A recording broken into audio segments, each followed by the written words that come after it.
साल बाद जम्मू कश्मीर की फिजाओं में एक सवाल गूंज रहा है कि अगला वजीर आला कौन होगा। राजनीतिक पार्टियां और अवाम एक दहाई के बाद अब असेंबली इलेक्शन के लिए तैयार हैं, लेकिन इतने साल में जम्मू कश्मीर में बहुत कुछ बदल चुका है। वोटर्स का वोट देने का नजरिया अब क्या है, उनके मुद्दे क्या हैं और लोग आने वाली सरकार से क्या उम्मीदें कर रहे हैं, ये जानने की हम कोशिश करेंगे।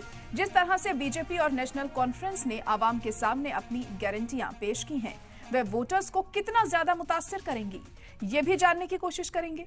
सिर्फ कश्मीरी पंडितों की वापसी को छोड़ दिया जाए तो बीजेपी और नेशनल कॉन्फ्रेंस का मंशूर बिल्कुल एक दूसरे से अलग है, जिसमें सबसे अहम है आर्टिकल 370 और 35A। बीजेपी जहां नेशनल कॉन्फ्रेंस के इंतखाबी मंशूर को मुल्क मुखालिफ बता रही है, तो कांग्रेस से भी जवाब मांग रही है कि वो नेशनल कॉन्फ्रेंस के इंतखाबी मंशूर पर अपनी राय दे। वहीं नेशनल कॉन्फ्रेंस बीजेपी पर इल्जाम लगा रही है, वो वादी को तोड़ने की कोशिश कर रहे हैं।